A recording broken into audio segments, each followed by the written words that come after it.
آگے بڑھیں گے۔ محکمہ ریلوے کی نااہلی اور غفلت کے باعث ریلوے اسٹیشن فیصل آباد میں سیکیورٹی انتظامات ناکافی ہیں۔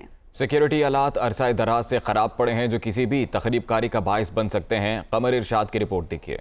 ملک کے تیسرے بڑے شہر کے ریلوے اسٹیشن پر سیکیورٹی انتظامات پر انتظامیہ کی غیر سنجیدگی۔ ریلوے اسٹیشن پر مؤثر سیکیورٹی نظام نہ ہونے کے باعث مسافروں کو سیکیورٹی خدشات کا سامنا رہنے لگا۔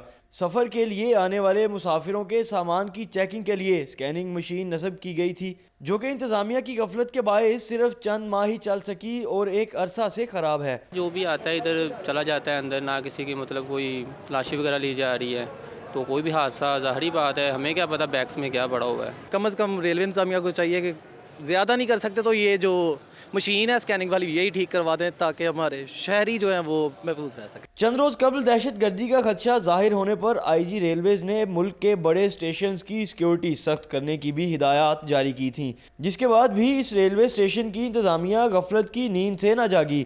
اسسٹنٹ آپریٹنگ آفیسر کہتے ہیں کہ سیکیورٹی اسکیننگ مشین فعال کرنے کے لیے اقدامات کر رہے ہیں۔ ہماری سول انجینئر برانچ جو ہے جو انفراسٹرکچر کو ڈیل کرتی ہے، اسے دیکھتی ہے، اسے لک آفٹر کرتی ہے۔ پھر بھی ہم اپنے ریسورسز کے اندر رہتے ہوئے جو بن پاتا ہے ہم پوری کوشش کرتے ہیں اسے بہتر بنایا جا سکے، اسے لیویبل کنڈیشن میں رکھا جا سکے۔ سیکیورٹی اسکیننگ مشین مرمت نہ ہونے سے مسافروں کے سامان کی چیکنگ کے لیے واک تھرو گیٹ لگا کر حکام خود کو بری ذمہ تصور کر رہے ہیں۔